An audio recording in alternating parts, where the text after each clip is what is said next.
So students, in our last video, we have already discussed basic concepts of immunology, right? Immune system, definition of immunity, various types of immunity, various types of immune systems, right?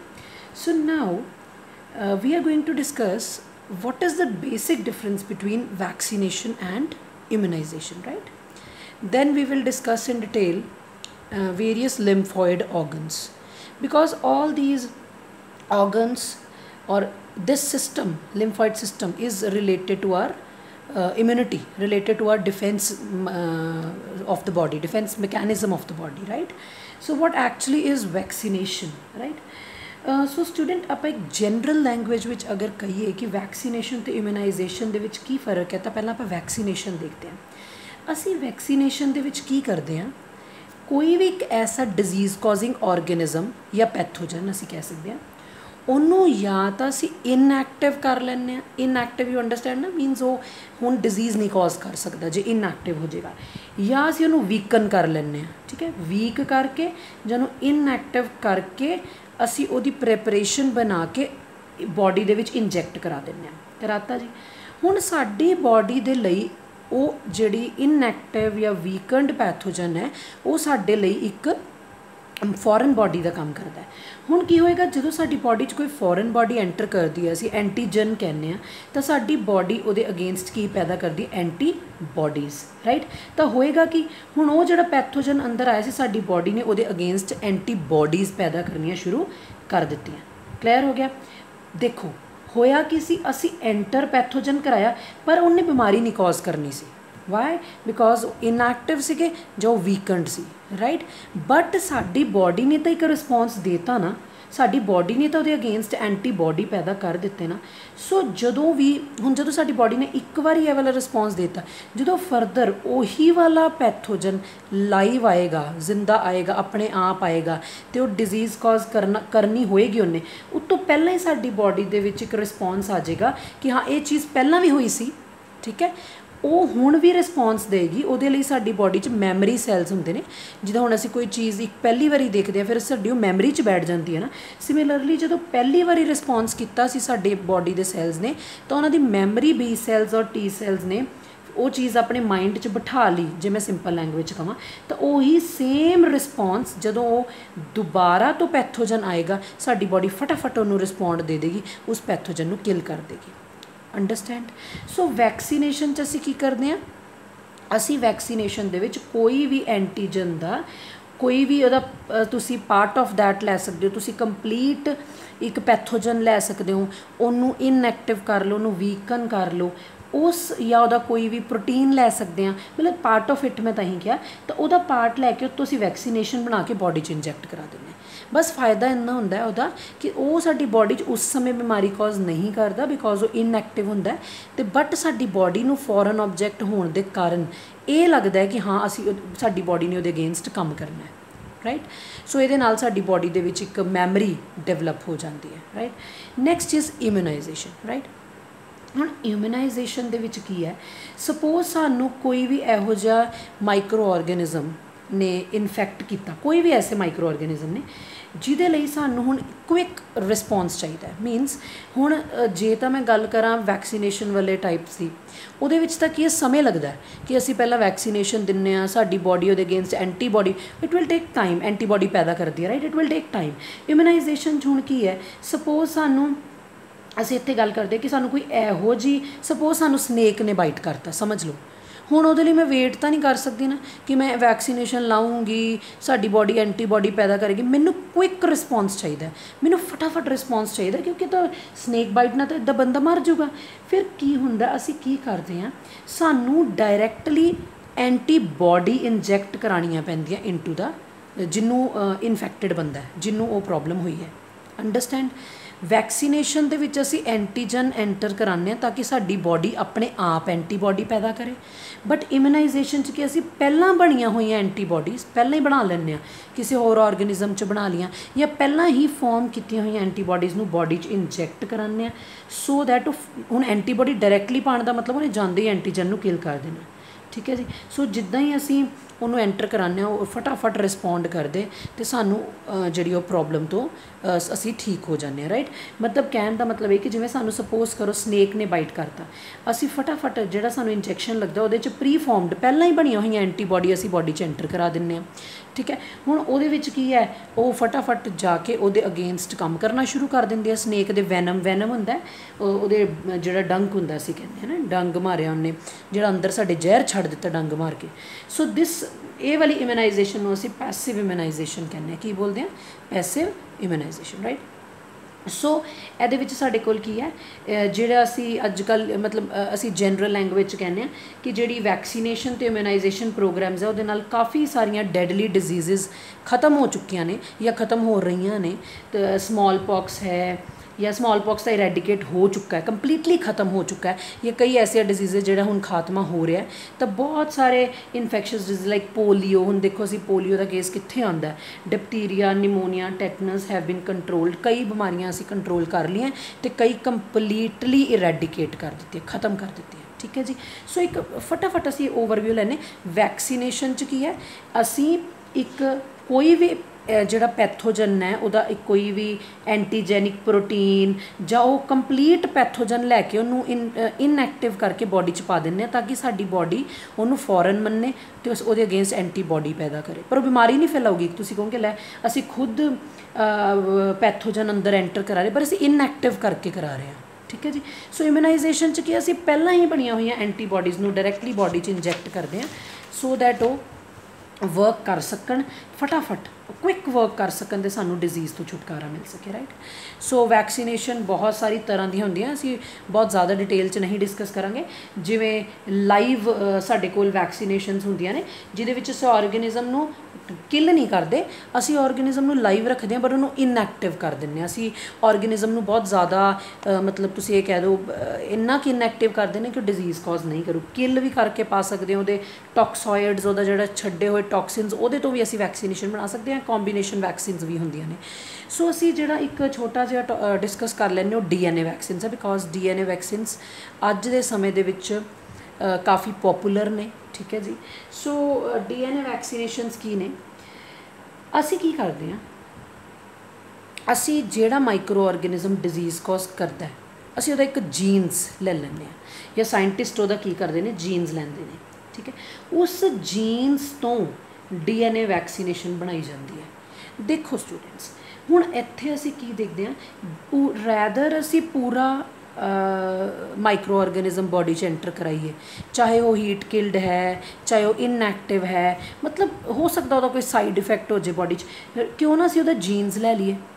ਅਸੀਂ organisms ਕੀ ਕਰਦੇ ਨੇ, scientist ਕੀ ਕਰਦੇ ਨੇ, organism ਦਾ jeans ਲੈ ਲੈਂਦੇ ਨੇ, ਉਹਨੂੰ ਚੰਗੀ ਤਰੀਕੇ ਨਾਲ ਐਨਾਲਾਈਜ਼ ਕਰਦੇ ਨੇ ਕਿ ਕੋਈ ਨੈਗੇਟਿਵ ਇਫੈਕਟ ਨਾ ਕਰੇ, ਠੀਕ ਹੈ ਜੀ। ਸੋ ਉਹਨਾਂ ਨੇ ਇਹਨਾਂ ਜੀਨਸ ਨੂੰ ਇੰਟਰੋਡਿਊਸ ਕਰਾ ਦਿੰਦੇ ਨੇ ਬੋਡੀ ਦੇ ਵਿੱਚ। ਕਈ ਸੈਲਸ ਸਾਡੀ ਬੋਡੀ ਦੇ ਉਹ ਵਾਲਾ ਜੀਨਸ ਜਿਹੜਾ ਇੰਟਰੋਡਿਊਸ ਕਰਵਾਇਆ ਸੀ ਉਹਨੂੰ ਪਿਕ ਕਰ ਲੈਂਦੇ, ਉਹਨੂੰ ਲੈ ਲੈਂਦੇ ਨੇ। ਤਾਂ ਉਹ ਜਦੋਂ ਲੈ ਲੈਂਦੇ ਨੇ ਤਾਂ ਉਹ ਦੇਖੋ ਹੁਣ ਜੀਨ ਹੈ, ਜੀਨ ਨੇ ਅੰਦਰ ਜਾ ਕੇ ਆਪਣੇ ਆਪ ਨੂੰ ਐਕਸਪ੍ਰੈਸ ਕਰਾਉਣਾ, ਜੀਨ ਨੇ ਅੰਦਰ ਜਾ ਕੇ ਆਪਣੇ ਆਪ ਨੂੰ ਕੀ ਕਰਾਉਣਾ, ਐਕਸਪ੍ਰੈਸ ਕਰਾਉਣਾ। ਜਿਵੇਂ ਅਸੀਂ ਕਹਿੰਦੇ ਨਾ DNA ਆਪਣੇ ਆਪ ਨੂੰ ਕੀ ਕਰਾਉਂਦਾ, ਐਕਸਪ੍ਰੈਸ ਕਰਾਉਂਦਾ। ਉਹ ਐਕਸਪ੍ਰੈਸ ਕਰਾ ਕੇ ਕੀ ਪੈਦਾ ਕਰਨਗੇ, ਕਿਉਂਕਿ ਹੁਣ ਉਹ ਮਾਈਕਰੋ ਆਰਗੇਨਿਜ਼ਮ ਦੇ ਜੀਨ ਹੈ ਤਾਂ ਕੀ ਪੈਦਾ ਕਰਨਗੇ, ਐਂਟੀਜਨਸ। ਹੁਣ ਜਦੋਂ ਉਹ ਐਂਟੀਜਨਸ ਬਣ ਗਏ ਤਾਂ ਸਾਡੀ ਬੋਡੀ ਦੇ ਸੈੱਲ ਦੇ ਸਰਫੇਸ ਦੇ ਉੱਤੇ ਆ ਗਏ। ਹੁਣ ਇੱਥੇ ਸਰਫੇਸ 'ਤੇ ਸਮਝ ਲਓ ਐਂਟੀਜਨਸ ਆ ਗਏ, ਠੀਕ ਹੈ। ਮੈਂ ਜਸਟ ਜਨਰਲੀ ਡਰਾ ਕਰ ਰਹੀ, ਸਰਫੇਸ 'ਤੇ ਐਂਟੀਜਨ ਆ ਗਏ। ਹੁਣ ਸਰਫੇਸ 'ਤੇ ਐਂਟੀਜਨਸ ਆਉਣ ਦਾ ਮਤਲਬ ਕੀ ਹੈ, ਸਾਡੀ ਬੋਡੀ ਨੂੰ ਪਤਾ ਲੱਗਿਆ ਕੋਈ ਫੋਰਨ ਚੀਜ਼ ਹੈ, ਸਾਡੀ ਬੋਡੀ ਉਹਦੇ ਅਗੇਂਸਟ ਕੀ ਪੈਦਾ ਕਰੂਗੀ, ਐਂਟੀਬੋਡੀਜ਼। ਤਾਂ ਇਸ ਤਰੀਕੇ ਨਾਲ ਸਾਡੀ ਬੋਡੀ ਦੇ ਵਿੱਚ ਆਪਣੇ ਆਪ ਸਾਡਾ ਇਮਿਊਨ ਸਿਸਟਮ ਵਰਕ ਕਰਨਾ ਸ਼ੁਰੂ ਕਰ ਦੇਗਾ। ਤੁਸੀਂ ਸਿਰਫ ਕੀਤਾ ਕਿ ਜੀਨਸ ਐਂਟਰ ਕਰਵਾਇਆ, ਜੀਨਸ ਨੇ ਆਪਣੇ ਆਪ ਨੂੰ ਐਕਸਪ੍ਰੈਸ ਕਰਕੇ ਐਂਟੀਜਨਸ ਬਣਾਏ, ਸਾਡੇ ਸੈਲਸ ਦੇ ਸਰਫੇਸ 'ਤੇ ਐਂਟੀਜਨਸ ਆ ਗਏ। ਜਦੋਂ ਐਂਟੀਜਨ ਸਾਡੇ ਸੈੱਲ ਦੇ ਸਰਫੇਸ 'ਤੇ ਆ ਗਏ, ਸਾਡੀ ਬੋਡੀ ਨੇ ਆਪਣੇ ਆਪ ਉਹਦੇ ਅਗੇਂਸਟ ਇਮਿਊਨ ਸਿਸਟਮ ਨੂੰ ਐਕਟਿਵ ਕੀਤਾ, ਉਹਦੇ ਅਗੇਂਸਟ ਕੰਮ ਕਰਨਾ ਸ਼ੁਰੂ ਕੀਤਾ। ਦਿਸ ਵੇ DNA ਵੈਕਸੀਨਸ ਜਿਹੜੀਆਂ ਸਾਡੇ ਲਈ ਵਰਕ ਕਰਦੀਆਂ, ਰਾਈਟ। ਸੋ ਨੈਕਸਟ ਟੌਪਿਕ ਜਿਹੜਾ ਹੈ ਸਾਡੇ ਕੋਲ ਉਹ ਹੈ ਲਿੰਫੋਇਡ ਆਰਗਨ। ਅਸੀਂ ਇਸ ਇਮਿਊਨ ਸਿਸਟਮ 'ਚ ਲਿੰਫੋਇਡ ਆਰਗਨ ਕਿਉਂ ਪੜ੍ਹਦੇ ਹਾਂ, ਬਿਕੋਜ਼ ਇਮਿਊਨ ਸਿਸਟਮ ਦੇ ਨਾਲ ਹੀ ਰਿਲੇਟਡ ਹੈ। बिकॉज यही वो सिस्टम है जिहदे साडे मेनली जिहड़े सैल्स ने वो प्रेजेंट होंदे ने जिहड़े साडी बॉडी दे लई डिफेंस सिस्टम का काम करते हैं राइट। सो लिम्फोइड ऑर्गनस साडी बॉडी का इम्यून सिस्टम जिहदे विच कुछ लिम्फोइड ऑर्गनस आणगे, टिश्यूज़ आणगे, सैल्स असीं डिस्कस कर चुके हैं, बी सैल, टी सैल या कुछ सॉल्यूबल मोलैक्यूल्स लाइक एंटीबॉडीज़ राइट। सो असीं पढ़ना की है लिम्फोइड ऑर्गनस हुंदे की है। लिम्फोइड ऑर्गनस बच्चे वो ऑर्गनस ने जिन्हां ऑर्गनस दे विच वेयर ओरिजिन और maturation and proliferation of lymphocytes occur. हुण वट आर लिम्फोसाइट? लिम्फोसाइट साडे डिफेंस दे सैल्स ने, WBCs राइट। सो मैं की क्या सी lymphocyte, B lymphocyte, T lymphocyte. हुण ओ जिहड़े सैल्स ने ये साडे लिम्फोइड ऑर्गनस दे विच पैदा हो सकते ने, मच्योर हो सकते ने, डिवाइड एंड डिफरेंशिएट हो सकते हैं। क्लियर है? लिम्फोइड ऑर्गन दे विच ए वाले सैल्स, विच cells? T lymphocytes right, T lymphocyte, B lymphocyte, ए वाले सैल्स बनते हैं, मच्योर होंदे ने, डिवाइड डिफरेंशिएट लिम्फोइड ऑर्गन च होंदे ने। इसी करके लिम्फोइड ऑर्गनस या लिम्फोइड सिस्टम साडे लई लिम्फेटिक सिस्टम पढ़ना जरूरी है। Okay, there are basically 2 types of lymphoid organs, primary and secondary right. So primary lymphoid organs वो ऑर्गन्स ने where immature lymphocyte differentiate and acquire antigen specific receptors to become mature। अगर मैं simple language दे विच कहां तो primary lymphoid organs दे विच immature lymphocytes mature होंदे ने। सो mature किवें होंदे ने?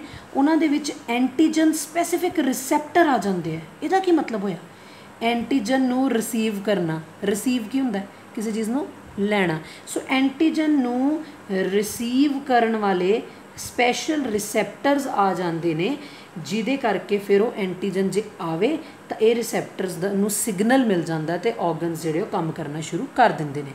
सो मैं दोबारा रिपीट कर दिंदी हां, प्राइमरी लिम्फोइड ऑर्गनस वो ऑर्गनस ने जिहदे विच मेनली इममच्योर लिम्फोसाइट्स दे बिकम डिफरेंशिएट, वो डिफरेंशिएट कर दें। डिफरेंसीएशन असी पढ़ी हुई है +1 दे जो कोई भी सैल एक पर्टिकुलर फंक्शन अटेन कर लेंदा राइट।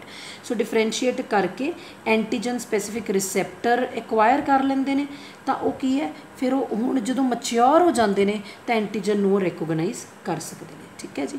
फिर क्या होंदा है?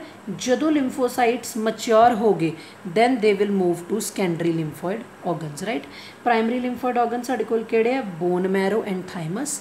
सेकेंडरी लिम्फोइड ऑर्गन साडे कोल की ने? ये वो ऑर्गनस ने जिहड़े okay listen, bone marrow and thymus are primary lymphoid organ. हुणे असी कीता कि जदों ये lymphocytes B cell, T cell, ठीक है, these cells mature they migrate from primary lymphoid organ to secondary lymphoid organ. हुण उत्थे जाके सेकेंडरी लिम्फोइड ऑर्गनस दे जाके इन्हां लिम्फोसाइट्स दा की हुंदा है? ये वो ऑर्गनस ने which provide sites for interaction of lymphocyte for the antigen. इस जगह ते आके लिम्फोइड ऑर्गनस दे विच आके जिहड़े सैल्स ने लिम्फोसाइट्स उत्थे उन्होंने जगह मिलती है to interact with antigen, antigen नाल इंटरैक्ट करन दी विच दैन फिर वो सैल की करते हैं दोबारा तो differentiate you can say divide करते हैं, प्रोलिफरेट करते हैं टू बिकम इफेक्टर सैल। तो की बन जाते हैं? Effector cell. इफेक्टर का काम की किसी चीज़ को इफेक्ट करना। ठीक है जी। मैं रिपीट कर दी हां, सेकेंडरी लिम्फोइड ऑर्गनस ते आके जिहड़े साडे कोल लिम्फोसाइट्स ने वो उत्थे उन्होंने जगह मिलती है to interact with antigen, antigen नाल इंटरैक्ट करन दी। तो जो एंटीजन नाल इंटरैक्ट करते हैं मतलब उन्होंने सिग्नल मिलता है तो लिम्फोसाइट्स डिवाइड करते हैं टू बिकम इफेक्टर सैल्स तो काम करना शुरू कर देंगे हैं। हुण सेकेंडरी लिम्फोइड ऑर्गनस की की एग्जाम्पल ने? Lymph nodes, spleen, tonsils, Peyer patches, MALT, mucosa associated lymphoid tissue right. So असी ये जिहड़े ऑर्गन ने प्राइमरी तो सेकेंडरी उन्होंने थोड़ा डिस्कस कर लें। Bone marrow and thymus are primary lymphoid organs and rest जिन्ने भी आप ऑर्गन पढ़ांगे सेकेंडरी होंगे right. Students if you remember जदों असी difference between B cell and T cell पढ़िया सी, असी पढ़िया सी कि जिहड़े बी लिम्फोसाइट्स होंदे ने they originate and they mature at bone marrow, B lymphocyte bone marrow. T lymphocyte उन्हों की मैच्योरेशन बोन मैरो च शुरू हो जाती पर थाइमस च कंप्लीट होंदी है। T lymphocyte right. सो हुण असीं बोन मैरो पढ़ते हैं। बोन मैरो एक मेन लिम्फोइड ऑर्गन है जिते हर तरह के almost every type of lymphocytes are produced. इन्नी इंपॉर्टेंट है साडी बोन मैरो। जे बोन मैरो काम ना करे तो तुसीं समझ सकते हो कि साडी बॉडी के जिहड़े डिफेंस करने वाले सैल्स है वही ना बनन। इंपॉर्टेंट। थाइमस, थाइमस एक लोब्ड ऑर्गन है, लोब्स होंदियां ने ओहदियां, located near the heart, heart दे कोल पिया thymus, beneath the breast bone, centre च साडे एक बोन होंदी है, उस बोन दे थल्ले पिया थाइमस। ये जिहड़ा जदों साडा जन्म होंदा है थोड़ा वड्डा होंदा है, हौली हौली इहदा साइज़ जिहड़ा घटना शुरू हो जाता है।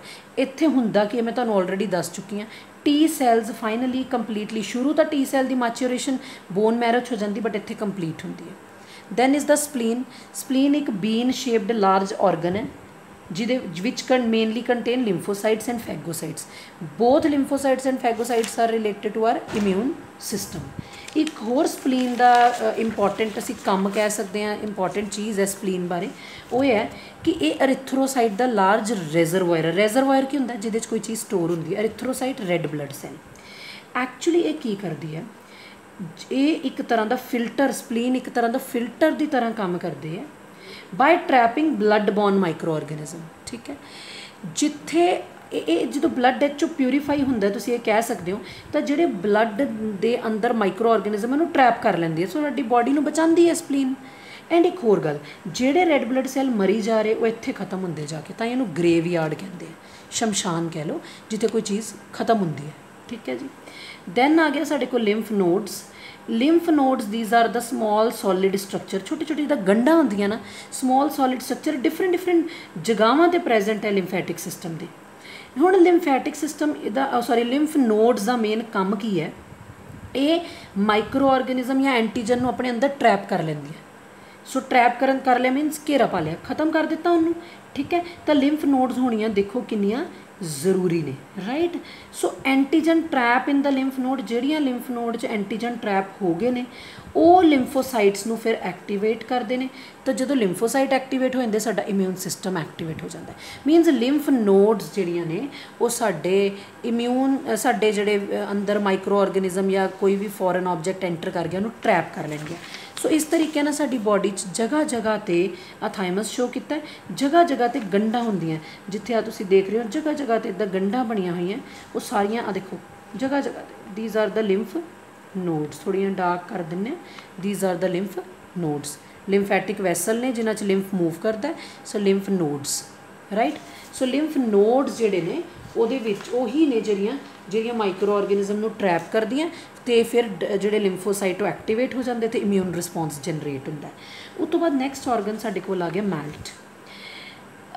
ਮੈਲਟ ਜਿਹੜਾ ਹੈ ਉਹ ਇੱਕ ਲਿੰਫੋਇਡ ਟਿਸ਼ੂ ਹੈ ਜਿਹੜਾ ਸਾਡੀਆਂ ਮੇਜਰ ਜਿਹੜੀਆਂ ਬੱਚੋ ਟਰੈਕਸ ਹੁੰਦੇ ਨਾ, ਟਰੈਕਸ ਜਿੱਦਾਂ ਡਾਈਜੈਸਟਿਵ ਟਰੈਕਟ ਹੈ, ਸਾਡਾ ਰੈਸਪੀਰੇਟਰੀ ਟਰੈਕਟ ਹੈ, ਸਾਡਾ ਯੂਰਾਈਨੋਜੈਨੀਟਲ ਟਰੈਕਟ ਹੈ, ਉਹਦੇ ਅੰਦਰਲੀ ਲਾਈਨਿੰਗ ਦੇ ਵਿੱਚ ਇਹ ਜਿਹੜਾ ਲਿੰਫੋਇਡ ਟਿਸ਼ੂ ਪ੍ਰੈਜ਼ੈਂਟ ਹੁੰਦਾ ਤੇ ਮੇਨਲੀ 50% ਆਫ ਦਾ ਲਿੰਫੋਇਡ ਟਿਸ਼ੂ ਬਣਾਉਂਦਾ ਸਾਡੀ ਬੋਡੀ ਦਾ। ਠੀਕ ਹੈ ਜੀ।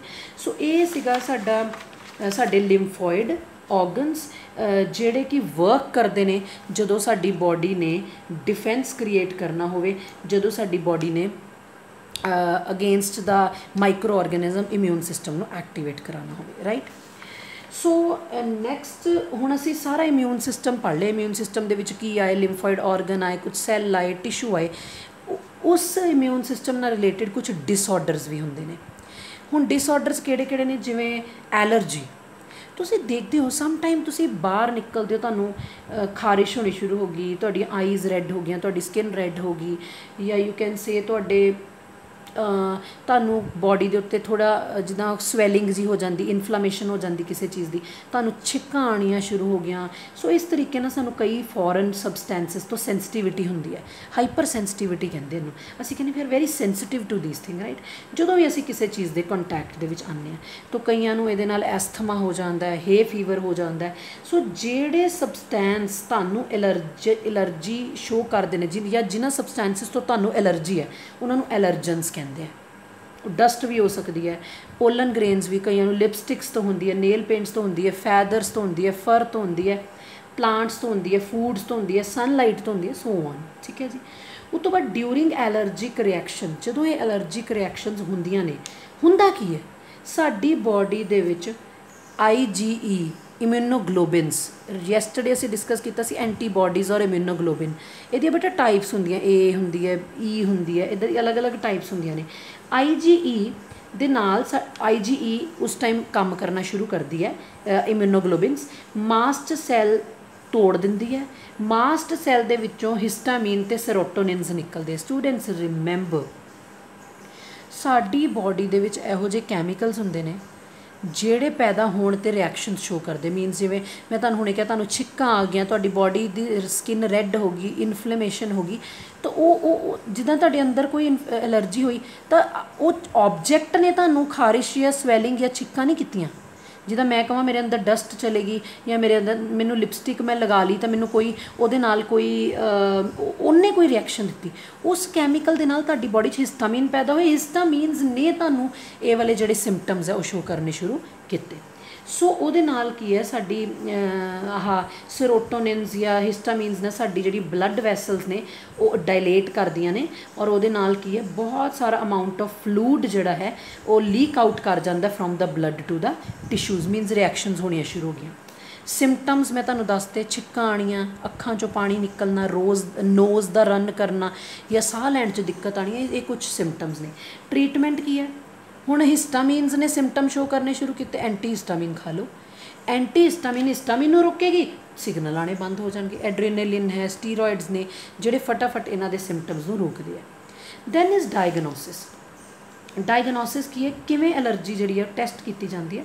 वैसे तो इदां किया जाता है कि कई बार ना कई ऑर्गेनिज्म नूं थोड़े अमाउंट ऑफ एलर्जन दिते जाते हैं, भी तुसीं एलर्जनस लो जिन्हां तो एलर्जी है, तो जे रिएक्शन शो होगी पता लग जाता इस चीज़ तो एलर्जी है। ठीक है, नैक्सट साढ़े को आ गया ऑटो, सैकेंड डिसऑर्डर आ गया auto immunity. What is auto immunity? हुण सानूं स्टूडेंट्स पता है कि जिन्ने भी वर्टिब्रेट्स ने, हायर वर्टिब्रेट्स, उन्हां दे विच एक टेंडेंसी है, एक साडे कोल एक एडवांटेजियस थिंग हैगी है कि साडी बॉडी दे सैल्स जिहड़े ने वो फॉरन ऑर्गेनिज्म नूं ते सैल्फ ते नॉन सैल्फ नूं डिस्टिंग्विश कर सकते हैं। असी एक्वायर्ड, असी जो इम्यूनिटी दी टाइप्स पढ़ी सी ना, एक्वायर्ड इम्यूनिटी ते इनेट इम्यूनिटी, असी उस पढ़िया सी कि साडी बॉडी दी एक्वायर्ड इम्यूनिटी को टेंडेंसी है to distinguish between self and non self. ठीक है जी, बट स्टिल दो ऐसिया चीज़ां ने, दो ऐसे आउटकम्स ने जितों सानू पता लगता है कि कई बारी साडी बॉडी फॉरन ते सैल्फ नूं डिस्टिंग्विश नहीं कर सकती। जिवें हायर वर्टिब्रेट्स डिस्टिंग्विश कर सकते हैं foreign molecule as well as foreign organism. ठीक है, समटाइम्स ड्यू टू जेनेटिक और अदर अननोन रीजन बॉडी अपने सैल्फ सैल नूं अटैक कर दिंदी है। देखो कितनी इंपॉर्टेंट चीज़ है, सानू पता है कि साडे विच ऐसा मकैनिज़म है कि असी सैल्फ ते नॉन सैल्फ नूं डिस्टिंग्विश कर सकते हैं। ठीक है, असी रिकोगनाइज़ कर सकते हैं फॉरन मोलैक्यूल्स नूं, कौन फॉरन है कौन साडी बॉडी दा। बट स्टिल समटाइम्स कोई इदां दा जेनेटिक डिसऑर्डर हो जाता है, या समटाइम्स कोई ना कोई इदां दी अबनॉर्मैलिटी आ जाती है, कोई ना कोई इहो जी प्रॉब्लम आ जाती है, कोई अननोन रीजन जिहदे करके साडी बॉडी अपने ही सैल्फ सैल नूं अटैक करती है, इहो जिहियां डिजीज़ नूं ऑटो इम्यून डिजीज़ कहते हैं। राइट, ਇਹਦੇ ਵਿੱਚ ਸਾਡੇ ਕੋਲ ग्रेव्स डिजीज़ है, ਸਾਡੇ ਕੋਲ रिमेटॉयड आर्थराइटिस है। राइट, सो ये हैगी ऑटो इम्यूनिटी, मीन जो साडी बॉडी दे सैल अपने ही सैल नूं, अपने ही सैल्फ सैल्स नूं अटैक करना शुरू कर दें, दैट इज़ ऑटो इम्यूनिटी। ठीक है, सो नैक्सट वीडियो च असीं डिस्कस करांगे थर्ड डिजीज़ या third disorder related to immune system, that is immunodeficiency disease. तो ये एड्स जिहड़ा है वो फुल डिटेल दे विच नैक्सट वीडियो च डिस्कस करांगे।